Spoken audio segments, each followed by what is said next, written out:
ने खा गया।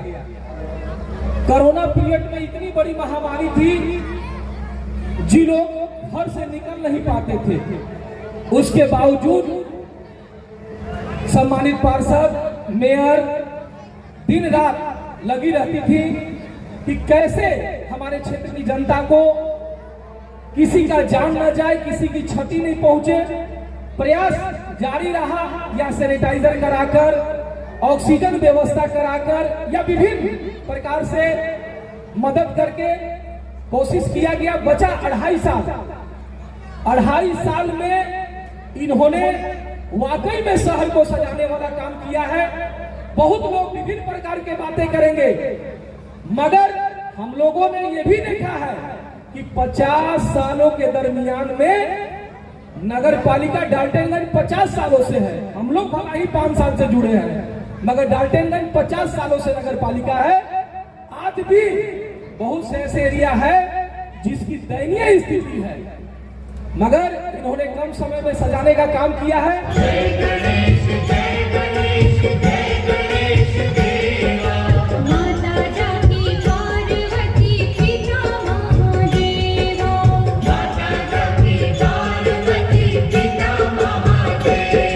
शहर को सजाने वाली लोकप्रिय हमारे अरुणा शंकर जी, मैं चाहूंगा कि उनसे 2 शब्द हमारी बहनें, माताएं और राम भक्तों को संबोधित करेंगे।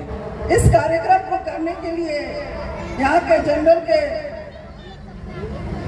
प्रमुख मुकेश जायसवाल भाई, धर्मेंद्र भाई, शेखर भैया और सभी तमाम जनरल के महावीर नवयुवक दल के सभी सम्मानित पदाधिकारी भाई और शाहपुर की धर्म भाई और धर्म भक्त बहनें जो यहाँ बैठी हैं, देवी स्वरूपा जो बहनें बैठी हैं, उन सभी को मैं रामनवमी की, जैसा कि आप जानते हैं राम जी के जन्म की हम जयंती मनाते हैं रामनवमी की। और आप सभी जानते हैं कि राम जी भी देवी की पूजा करते हैं। अब हम दुर्गा की भी पूजा कर रहे हैं, नवमी दुर्गा की भी पूजा कर रहे हैं, और राम जी भी देवी की पूजा करते हैं। और हमारे देश में सदियों से देवियों की पूजा होती रही है। और मैं यहाँ कहना चाहूंगी, यहाँ सभी बहनें बैठे हैं, भाई बैठे हैं, हम राम जयंती मना रहे हैं। राम जी का जयंती हम हर वर्ष मनाते हैं, इसलिए कि उनके जो गुण थे उनको हम आत्मसात करें। ये खुशियां मनाने का उत्सव के रूप में हम जरूर मनाते हैं, पर हमेशा उनके गुणों को जानने के लिए, हमेशा उनके गुणों को जानने के लिए, हमेशा हर साल रामनवमी में, राम जयंती में हम ये राम जयंती, रामनवमी मनाते हैं कि हम सभी चाहते हैं कि हमारे जो हिंदू परिवार है उसके अंदर जो हमारा बेटा हो वो राम के जैसा हो, राम के जैसा आज्ञाकारी बच्चा। सब चाहते हैं ना, हम सब यही चाहते हैं। इसीलिए उनके गुणों को बार बार हम बखान करते हैं कि राम के चरित्र को आत्मसात करने की जरूरत है। कि इस जयंती के अवसर पे ये मनाने का मकसद हमारा यही रहता है हमेशा कि हम जाने कि हमको राम जैसा ही बेटा चाहिए, राम जैसा भाई चाहिए। तो एक बार क्या कहते हैं, कहा उनका राज्य अभिषेक हो रहा था, और एक बार जब पिता बोलते हैं कि आपको अब अभिषेक नहीं होगा, वनवास जाना होगा 14 वर्ष के लिए, और वो कुछ नहीं पूछते और वो वनवास के लिए चले जाते हैं। मतलब कितना आज्ञाकारी पुत्र, भाई लक्ष्मण के जैसा, भरत के जैसा भाई, हमारे संस्कार में ऐसे भाई, ये भाई भाई से अलग होने का संस्कार हमारा नहीं था। हम माताएं बहनें यहाँ काफी संख्या में बैठी, उनको भी कहते हैं कि जीवन में बहुत दुख आते हैं, हमारे जीवन में थोड़े से दुख आते हैं, हम विचलित हो जाते हैं, पर हमें माँ सीता से सीखना चाहिए की पुत्री थी और उतने बड़े महाराजा, राजाओं के राजा महाराजा दशरथ की पुत्र वधू थी, पर उनके जीवन में भी कष्ट आए। तो हमारा संस्कार हमें सिखाता है, रामायण से हम सीखना चाहिए कि जीवन में कितना भी कष्ट आए उससे घबराना नहीं है। जब माँ सीता को इतना कष्ट आ सकता है तो हम क्या है। पर एक चीज है, कभी अपने पति का साथ नहीं छोड़ना हर मुसीबत में। ये हमारे संस्कार हमें सिखाते हैं। और हम पुत्र भी कैसा चाहते हैं, राम के जैसा। हमारे रामायण में आप पढ़िएगा कि पिता पुत्र का क्या संबंध है, क्या आदर सत्कार है। जब रावण में आप देखिएगा कि जब राम जी बाली का वध करते हैं, उसके बाद भी बाली अपने पुत्र का हाथ, अंगद का हाथ जब राम के हाथों में देता है तो पुत्र ये नहीं पूछता है आज कि आपका वध करने वाले के साथ हमको क्यों भेज रहे हैं। ये बहुत बड़ी बात है, क्योंकि उसको पता है कि यदि मेरे माता पिता यदि मेरे लिए कुछ सोच रहे हैं, मेरे भविष्य के लिए कुछ सोच रहे हैं, तो मेरे बेहतर के लिए सोच रहे हैं। क्योंकि माता पिता से बड़ा शुभचिंतक इस धरती में हमारा कोई नहीं, ईश्वर का रूप है वो। तो उस रामायण से भी हमको सीखने का मिलता है कि अंगद एक बार भी नहीं बोलता है कि आपने मेरे पिता का वध किया और आप पिताजी मुझे इनके साथ क्यों भेज रहे हैं। उन्होंने कहा और पुत्र चला गया ना।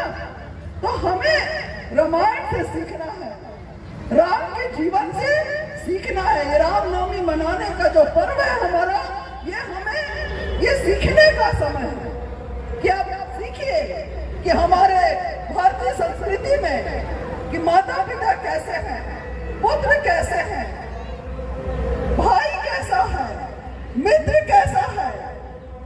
मित्र ऐसा नहीं कि बहुत बड़ा आदमी है तो वो मेरा मित्र है।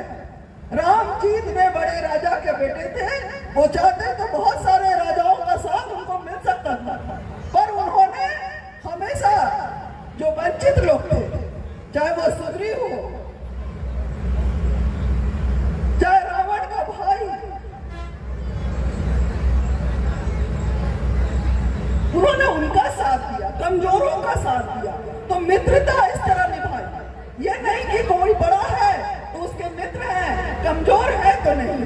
उन्होंने हमेशा देने का बताया कि आपसे जो कमजोर है, आपसे जो मदद मांगने में है, यदि आप मित्र हैं तो मित्र का यही धर्म निभाइए। तो हमारे रामायण, हमारी संस्कृति, हमारा सभ्यता हमको सिखाती है बहू बनना है, कैसा भाई बनना है, कैसा मित्र बनना है। ये संस्कार हमारे रामायण से हमको मिलता है। इसीलिए हर घर में रामायण जरूर होना चाहिए। ये रामनवमी का पर्व हमें याद दिलाता है। हम कहते हैं रामचरितमानस, यानी राम के चरित्र को मनुष्य अपने अंदर आत्मसात करे। हमें जरूरत है। आज कहीं हम अपनी सभ्यता संस्कृति से दूर हो रहे थे, और दूर होने का कारण हम बहुत सारी उसकी खामियाजा भी हमें भुगतना पड़ा। लेकिन आज जरूरत है हमें कि हम अपनी सभ्यता संस्कृति को देखें और पहचाने और अपने बच्चों को वही शिक्षा दें। भाई भाई से प्रेम करे, पिता पुत्र का जो, भाई का जो, पिता का जो आदर है, बेटे का जो कर्तव्य है वो निभाए। हमारी सभ्यता संस्कृति में वृद्धाश्रम में माता पिता को छोड़ने का कल्चर नहीं था।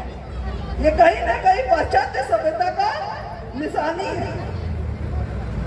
तो आपको माता पिता की सेवा कीजिए, आपको किसी तीर्थ स्थल में जाने की जरूरत नहीं है। क्योंकि यदि धरती पे कोई है, माँ बाप जो आपके शुभचिंतक हैं, जो हमेशा आपको बढ़ता देखना चाहते हैं, वो आपके माँ बाप हैं। देवता तुल्य है धरती में कोई, तो वो माँ बाप है, उसका फर्ज अदा कीजिए। बस यही कहना चाहती हूँ मैं रामनवमी में मैं यही कहूंगी कि हम अपने सभ्यता संस्कृति संस्कृति को पहचाने, अपने भाई, अपने पिता, अपने बच्चों को जो संस्कार हमारी सभ्यता संस्कृति में है उसको देने की कोशिश करें। आप सभी को रामनवमी की बहुत बहुत शुभकामना और यहाँ उपस्थित सभी माताओं बहनों के लिए कामना करूंगी कि माँ दुर्गा उनके सुहाग को अखंड रखे, उनके बच्चों को दीर्घायु बनाए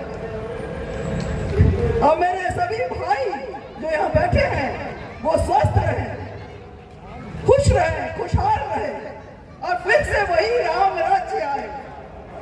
कहते हैं ना कि राम राज्य है क्या भाई, तो हाँ वही राम राज्य आएगा जहाँ भाई भाई में प्रेम रहेगा, चारों तरफ खुशहाली रहेगी, सुख समृद्धि की गंगा बहेगी। वही भारत देश है, वही सभ्यता संस्कृति है हमारी और आज वो समय आ रहा है, हम अपनी जड़ों की ओर लौट रहे हैं। आपको रामनवमी की बहुत बहुत शुभकामना, बधाई, प्रभु की कृपा आप सब पर बनी रहे। बहुत बहुत धन्यवाद। सस्ता और समुचित इलाज के लिए गरीबों का रहनुमा मात्र एक हॉस्पिटल, मैया बाबू हॉस्पिटल।